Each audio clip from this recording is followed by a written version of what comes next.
This week the clock is not just ticking, it's running out, and this Colts game feels like a referendum on whether the Chiefs can still reset this season. Right now, you've got a team that's under pressure from two directions, an offense that's been accused of feeling stale, and a defense that's getting torched by play action. If you watched the RGR football breakdown, you heard the same two alarms. The Chiefs have allowed big completion rates on play action, and their offense hasn't consistently forced a defense to respect a true under-center run game.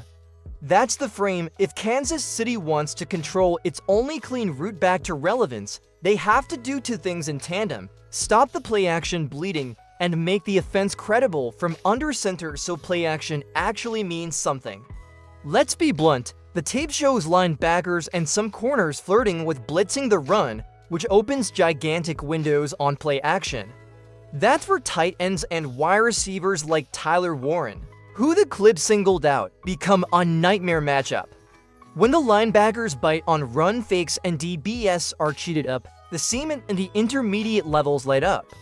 So the defensive priority is simple to state and much harder to execute. Force the Colts to beat you underneath, not over the top, and generate pressure that's not a freebie for the QB. On offense, the adjustment is equally concrete. The Chiefs have all the pieces to flip this script. Patrick Mahomes, Travis Kelce, deep speed like Tyquan Thornton, but you can't run play action as a bluff. The team needs genuine under-center runs to build the look, to get defenses licking their chops on the ground so that those deep overs and seams actually work. That means more reps from under center, more committed drives that run the football, and being willing to sacrifice a gadget or two to sell the look. If you're watching at home, the things to bookmark from this clip are twofold. First, watch whether Steve Spongewalo mixes man and zone differently and whether linebackers are disciplined on play-action counters. Second, watch whether Andy Reid commits to real under-center runs, not token snaps, but a plan that forces the Colts to respect the threat. Quick poll for you: do you trust the Chiefs to fix play-action coverage this week? Drop your vote in the poll or type your answer in the comments. Before we move on, if you're enjoying this breakdown, hit that like button, and if we can get to 6,000 subscribers, it helps the channel keep breaking down games like this. Subscribe now and let's get louder together. If the Chiefs are going to fix what the RGR clip called out, Steve Spongewalo has to treat play action like a structural fault in the defense, not an annoyance you clean up with a press conference after the game.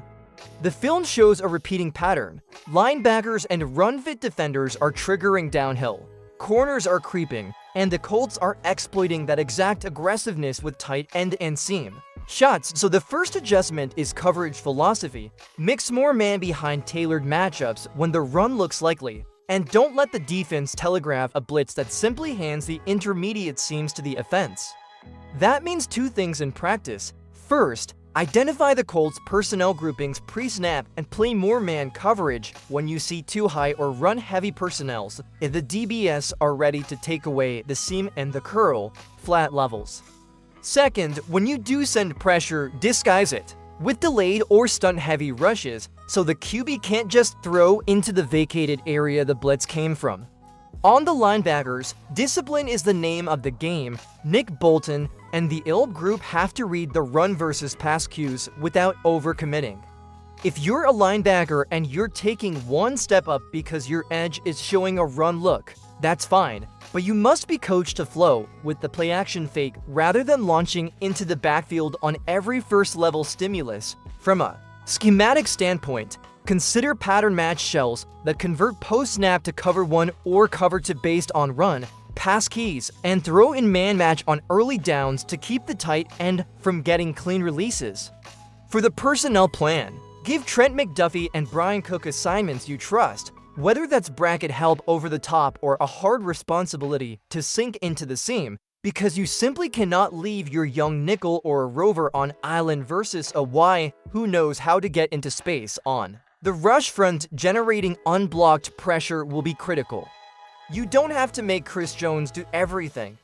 Use stunts, timed blitzes, and built-up pressure from the edges to create hurried throws and turnover opportunities. Send one more spy or delayed rusher on obvious pass downs and be willing to accept some underneath completions if it means taking away explosive gains. The immediate on-field markers to watch for: do the linebackers mirror the running back on play action, or do they? Sellout: is Spags mixing man and zone or staying in predictable zone blitz patterns? And finally, who do you want lining up on Tyler Warren? Drop a name in the comments and tell me whether you'd bracket him or stick a single trusted defender on him. If this sounds like the film work you want more of, hit like, subscribe, help us get to 6,000 subscribers, and keep the convo going. Your vote and your comments shape the next breakdown. If you want quick wins from the defensive side, start with the Colts offensive line and make them pay for being inconsistent. That's the core argument from the RGR clip, and it's true in practical terms. Pressure creates mistakes, and mistakes create turnovers, which in tight games are the difference. So how do you get that pressure without overcommitting and opening the intermediate seams that we just complained about? First, pick your moments. Don't blitz every down. Instead, identify clear win conditions, long yardage obvious pass downs, quick timing plays where the Colts are likely to run heavier sets, and early downs where a stunt can force a flagged up tackle to take a poor angle. Use your edge rushers in cycles. Let George Karlaftis and the outside guys win on one-on-ones early so the Colts have to chip or slide protection, and then exploit the look with inside stunt pressure or a delayed linebacker blitz. Chris Jones remains a game wrecker, but the plan can't be let Chris do everything. Rotate pressure points so the QB can't just step into one clean throwing lane every time. Mix in time stunts that come off the edge after an initial crash. That creates the unblocked or hurried throw environment that leads to sacks, strip opportunities, and poor reads. On the turnover front, tie coverage and rush together. If you send a delayed rusher from the gap while the secondary plays tight bracket zones on the seam, you increase the chance of a pressured overthrow or a forced checkdown under duress. Coaching-wise, emphasize hunt and punch fundamentals on sack strip when you can and live tackling on interception opportunities, wrap up, and force the ball out. Don't be afraid to send a spy or contain defender when Jonathan Taylor breaks containment. Keeping the QB from extending plays reduces the time he has to find the seam or a developing target like Alec Pierce downfield. Role clarity matters. If your linebacker drops into a hook zone, he needs the license to make the throw uncomfortable. If your safety is playing deep help, don't have him babysit every route. Use him for single high leverage on obvious to receiver sets. Finally, watch the Colts' protection adjustments. If they begin to chip and slide for Karlaftis, that's your cue to send stunts and overloads on the other side. If they keep one-on-one and you're winning, force quick throws and take advantage of poor ball placement. Quick poll for you: should Spags dial up more blitzes this game, or keep it conservative and rely on rush lanes? Vote yes or no in the poll. And while you do that, hit like and subscribe. Help us reach 6,000 subscribers so these breakdowns keep coming. On offense, the fix is straightforward to describe and brutally hard to execute. You have to make running from under center a real, repeatable weapon so play action stops being a bluff and actually creates explosive opportunities. The RGR clip hit this hard. The Chiefs are way more effective from under center on run success and EPA per play, yet they treat those snaps like optional seasoning. If you want the defense to bite on play fakes and open up seams for deep overs and Kel seam work, you have to give them the stomachache of a committed ground game from under center. That means increasing true under center run attempts, not token handoffs, from something like for a game to closer to 8 real, downhill run plays where the offensive line and run game package are clearly in control. Practically, that looks like leaning into power isolation looks from under center, a couple of fullback or lead blocking runs to the strong side when Kingsley, the best in run blocker on the roster, per the clip, is available, and using those reps to set up play action that buys you the 2.5 to 3 seconds of space Patrick needs to attack deep overs or hit Tyquan Thornton on his go-overs. Thornton is the mismatch you can't ignore. He averages massive air yards per target and opens up the entire field when defenses respect him. You don't have to build an entire route tree for him, but you do have to mix his deep overs with some intermediate digs and seam clears so safeties can't just shade to take him away. Also, pummel the middle, keep feeding Travis Kelce in seam and drag windows to keep linebackers honest and occupying the middle of the field. The script should be simple: run under center to establish push, run under center again to punish scrapes, then sell play action hard where the second level sits down and you're deep. Shots become live. Don't let RPOs and shotgun habitability be the end all. Use under center looks to control the defense's eyes and feet.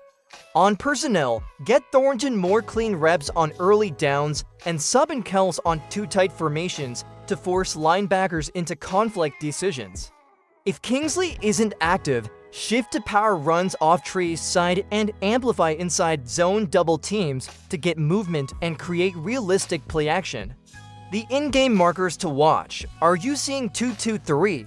Consecutive under center runs in a drive, or one token snap before shotgun returns? Are play action reps following genuine run success, or are they just show runs?